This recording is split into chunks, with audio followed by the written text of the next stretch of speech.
بھیگے بادام اور گاجریں نواب آف کالا باغ ملک امیر محمد خان کی صبح و جسم و جامد توانائی کے خزانے بھر دینے والی ان نعمتوں سے ہوا کرتی تھی۔ 26 نومبر 1968 کی صبح بھی نواب کے ذاتی ملازم خدا بخش معمول کے مطابق ان کے کمرے میں داخل ہوئے۔ سجی سجائی سینی، یہ گول سی ٹرے ہوتی تھی بھی اور اس کو سینی بولتے تھے، ان کے سامنے رکھی اور باہر آ کر سیڑھیوں پر بیٹھ گئے۔ روٹین یہ تھی، نواب صاحب جیسے ہی گاجر کا آخری ٹکڑا چبا لیتے ملازم کو بلا کر برتن اٹھا لینے کی ہدایت کرتے، لیکن اس روز معمول میں کچھ فرق آ گیا۔ اس روز کچھ گاجریں اور بادام ابھی باقی تھے کہ خوابگاہ کے باہر شور سنائی دیا۔ پتہ چلا کہ نواب صاحب کے دو فرزند دروازے پر کھڑے ہیں اور کہیں جانے کے لیے نواب صاحب کی جیپ طلب کر رہے ہیں۔ نواب صاحب نے چابی ان کے حوالے کر دی۔ جیسے ہی چابی ان کے ہاتھ میں آئی، وہ دونوں گاڑی کی طرف جانے کے بجائے خوابگاہ کے دروازے کی طرف بڑھے اور ہیجانی انداز میں اسے کھولتے ہوئے اندر داخل ہو گئے۔ نواب امیر محمد خان کے سوانح نگار سید صادق حسین شاہ نے اپنی کتاب نواب آف کالا باغ میں یہ واقعات پوری تفصیل کے ساتھ لکھے ہیں۔ نواب صاحب کے بورڈ والے بنگلے میں، جہاں وہ کبھی سعودی عرب کے شاہ فیصل، ایوب خان، سکندر مرزا، ذوالفقار علی بھٹو، امریکی خاتون اول مسز روز ویلٹ سمیت کئی دوسری عالمی شخصیات کی میزبانی کر چکے تھے، گزشتہ کئی روز سے کشیدگی کے آثار بنے ہوئے تھے۔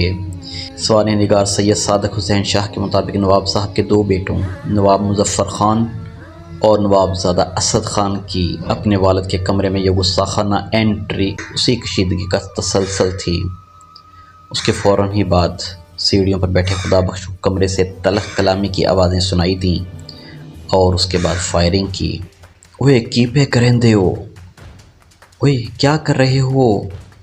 خدا بخش کے کانوں میں نواب صاحب کا جب یہ جملہ پڑا تو وہ بھی کمرے میں داخل ہو گئے۔ نواب زادہ مظفر نے انہیں بالوں سے پکڑ کر صوفے پر پٹھا اور کہا، کسی کو بتایا تو اس سے بھی برا حشر کروں گا۔ اس دوران اور ایک ملازم عالم خان بھی کمرے میں داخل ہوا۔ اسے یہ کہہ کر واپس بھیج دیا گیا کہ کمرے سے نکل جاؤ، نواب صاحب کو دورہ پڑ گیا ہے۔ گولی لگنے کے بعد نواب صاحب قلین پر اوندھے منہ گر چکے تھے اور ان کے جسم سے خون بہہ رہا تھا۔ عینی شاہدین کے مطابق دونوں بیٹے اس وقت تک کمرے میں موجود رہے جب تک روح نواب صاحب کے جسم سے پرواز نہیں کر گئی۔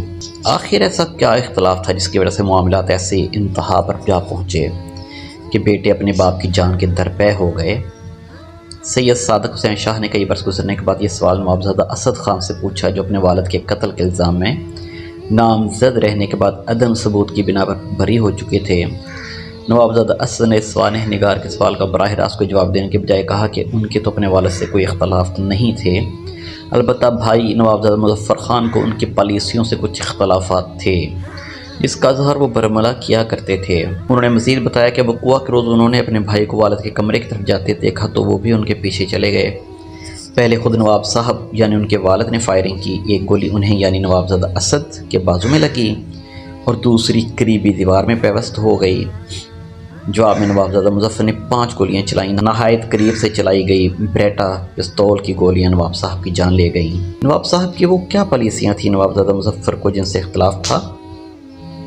مصنف کے مطابق نواب صاحب جن دنوں پنجاب کے گورنر تھے، ریاست کالا باغ کا تمام تر انتظام ان کے بیٹوں کے ہاتھ میں آ گیا، جس کے نتیجے میں ضلع میاں والی میں جبر کی فضا قائم ہو گئی۔ نواب زادوں نے سیاسی مخالفین کو زور زبردستی راستے سے ہٹا دیا یا مخالفین کو جان سے ہاتھ دھونے پڑے۔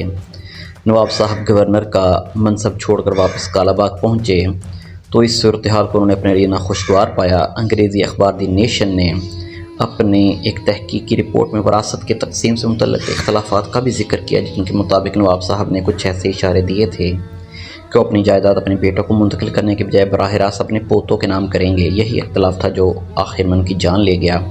یہ شخص جو یوں ایک صبح بے بسی کے ساتھ مارا گیا، کبھی اتنا طاقتور تھا کہ مغربی پاکستان میں اس کی اجازت کے بغیر پتہ تک نہیں ہلتا تھا۔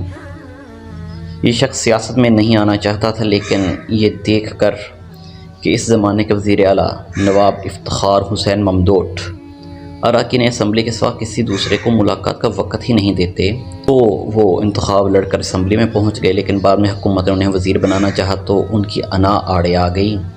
یہ اس زمانے کی بات ہے جب اسکندر مرزا ملک کے صدر اور ایوب خان سیاہ و سفید کے مالک تھے۔ بیرون ملک جاتے ہوئے اسکندر مرزا سے کہہ گئے کہ نواب آف کالا باغ کو مرکز میں وزیر بنا لیا جائے۔ یہ پیشکش ان تک پہنچائی گئی تو کہا میرے لیے ممکن نہیں کہ ٹگے ٹگے کے ممبران اسمبلی کے سوالوں کا جواب دوں اور بات بات پر جناب اسپیکر کی گردانیں کروں۔ تاہم ایوب خان نے اقتدار پر قابض ہونے کے بعد انہیں گورنر مغربی پاکستان بننے کی پیشکش کی۔ مغربی پاکستان پورا آج کا پاکستان تھا۔ ایوب خان نے اقتدار پر قابض ہونے کے بعد انہیں گورنر مغربی پاکستان بننے کی پیشکش کی تو اسے قبول کرنے میں انہیں کوئی تعامل نہیں ہوا۔ یہ منصب ان کے مزاج کے مطابق تھا کیونکہ انہیں یہاں کسی کو جواب دہ نہیں ہونا پڑا تھا، سب ان کے سامنے جواب دہ تھے۔ پنجاب کا یہ جدی پشتی جاگیردار اقتدار کے ایوان میں داخل ہوا تو اس کے انداز بڑے جداگانہ تھے۔ انہوں نے پابندی عائد کر دی کہ خاندان کا کوئی بھی شخص گورنر ہاؤس میں داخل نہیں ہوگا۔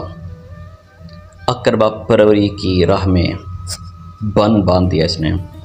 ایک بار کوئی سفر درپیش تھا، صورتحال کچھ ایسی بنی کہ ان کے ایک صاحبزادے کو ان کی گاڑی میں بیٹھنا پڑا۔ انہوں نے پچھلی سیٹ کا دروازہ کھول کر والد کے برابر بیٹھنا چاہا تو انہیں وہاں سے اٹھا دیا اور کہا کہ یہ جگہ ملٹری سیکٹری کی ہے، تم اگلی نشست پر ڈرائیور کے ساتھ بیٹھو۔ گورنر مغربی پاکستان کی حیثیت سے صوبے کے تمام امور پر ان کی گرفت انتہائی سخت تھی۔ ان کی مؤثر ایڈمنسٹریشن کا راز یہ تھا کہ وہ اہم عہدوں پر تعیناتی کے لیے افسروں کا انٹرویو خود کیا کرتے تھے، خاندانی پس منظر اور ان کی کئی پشتوں تک کے بارے میں آگاہی حاصل کرتے۔ افسروں کے انتخاب میں ان کی احتیاط کو دیکھتے ہوئے کسی نے ان سے سوال کیا تو کہا کہ ہم لوگ تو گھوڑا اور کتا خریدتے ہوئے بھی نسل دیکھتے ہیں، یہ تو ملک کا معاملہ ہے۔ صوبے کے حالات سے آگاہی کے لیے انہوں نے متعلقہ تمام افسروں کو ہدایت کر رکھی تھی کہ وہ اپنے محکمے اور علاقے کی تمام معلومات براہ راست گھر کے پتے پر انہیں روانہ کریں۔ صوبے کے حالات کے بارے میں اس طرح کی رپورٹس، اپنے نام آنے والے تمام خط وہ اپنے ہاتھ سے کھولتے، براہ راست احکام جاری کرتے اور ان احکامات پر ہونے والی پیش رفت سے ذاتی طور پر آگاہ رہتے۔ 1965 کی جنگ کے بالکل ابتدائی دنوں کی بات ہے کہ انہوں نے تاجروں کو طلب کیا۔ یہ لوگ گورنر ہاؤس کے دربار ہال میں جمع ہو گئے جہاں وسط میں صرف ایک کرسی رکھی تھی۔ تاجروں کا وفد ہال میں آ کر کھڑا ہوا تو کچھ دیر کے بعد وہ ہال میں آئے اور وہاں موجود واحد کرسی پر بیٹھ کر کہا کہ لمبی چوڑی گفتگو کی گنجائش نہیں ہے، یہ جنگ کا زمانہ اور قربانی کا وقت ہے۔ اگر کسی نے اشیاء خوردونوش ذخیرہ کیں یا مقررہ نرخ سے زائد پر فروخت کیں تو ذخیرہ شدہ سامان عوام میں تقسیم کر دوں گا اور دکانیں مستقل طور پر سیل کر دوں گا۔ جنگ ہی کے دنوں میں ایک بار سیکیورٹی کے بغیر وہ بازار پہنچ گئے۔ انہیں اطلاع ملی کہ کوئی تاجر مقررہ نرخ سے زائد پر گندم فروخت کر رہا ہے۔ اس سے کہا کہ تم شاید یہ سمجھتے ہو کہ امیر محمد جنگ میں مصروف ہے اور تم منمانی کر لو گے۔ میری مونچھ کو تاؤ آنے سے پہلے نرخ اپنی جگہ پر آ جائیں ورنہ ایسی سزا دوں گا کہ دنیا یاد کرے گی۔ اس کے بعد پورے صوبے سے ایسی کوئی شکایت نہ آئی۔ ایوب خان سے اختلافات اور گورنر مغربی پاکستان کے منصب سے استعفیٰ۔ ایک ایسا واقعہ جس سے نواب صاحب کے زوال کی ابتدا ہوئی۔ دونوں رہنماؤں کے درمیان کشیدگی کی ابتدا اس واقعہ سے ہوئی جب نواب صاحب نے ایوب خان کو کراچی میں گوہر ایوب کی سیاسی و غیر سیاسی سرگرمیوں کی طرف متوجہ کیا، جس پر ایوب خان نے جھنجھلا کر کہا کیا میری اولاد کو پاکستان میں رہنے کا کوئی حق نہیں؟ دوسرا واقعہ ان کے علاقے کی خاتون کے اغوا کا تھا جس میں ایوب خان کے عزیز ملوث تھے۔ نواب صاحب نے یہ بات براہ راست ایوب خان سے کہی۔ کچھ دنوں بعد لڑکی تو واپس آ گئی لیکن دونوں خاندانوں کے درمیان سرد جنگ شروع ہو گئی۔ اس سیاسی اتحاد کو سب سے بڑی ذکر کراچی کے ایک ضمنی انتخاب سے پہنچی جس میں ایوب خان کے امیدوار حبیب اللہ خان تھے جبکہ نواب صاحب بلوچستان کے قوم پرست رہنما میر غوث بخش بزنجو کی حمایت کر رہے تھے۔ بزنجو صاحب انتخاب جیت گئے جس سے ایوب خان کو بہت رنج پہنچا۔ اس کے بعد ان دونوں کے درمیان دوری بڑھتی چلی گئی اور نواب صاحب اس نتیجے پر پہنچے کہ انہیں حکومت سے علیحدہ ہو جانا چاہیے۔ الطاف گوہر لکھتے ہیں کہ ایک دفعہ ایوان صدر میں ایوب خان کے ٹیلی ویژن انٹرویو کے لیے کیمرے لگائے گئے۔ ایوب خان ایک ایسی جگہ پر بیٹھنے والے تھے جس کے پس منظر میں نواب صاحب کی تصویر بھی آتی تھی۔ نواب صاحب چونکہ اس وقت تک مسافر ہو چکے تھے اس لیے ان کی تصویر ہٹا دی گئی۔ ایوب خان نے جب یہ دیکھا کہ تصویر اپنی جگہ پر نہیں تو تصویر اپنی جگہ پر رکھنے کی ہدایت کی۔ اس موقع پر دھیمی آواز میں انہوں نے ایک جملہ کہا، تنداں ٹوٹیاں جوڑدیاں نہیں، ٹوٹے ہوئے رشتے دوبارہ استوار نہیں ہوتے۔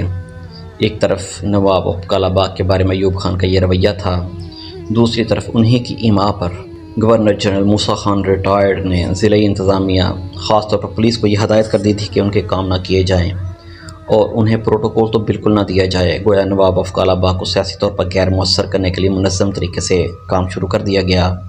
نواب صاحب کے قتل کے بعد صورتحال بدل گئی۔ ان کے خاندان کی گرفت اگرچہ کالا باغ کی سیاست پر تا دیر برقرار رہی، لیکن ان کے مخالفین مزید متحرک اور منظم ہو گئے، نواب صاحب کے زمانے میں جس کا تصور بھی نہیں کیا جا سکتا تھا۔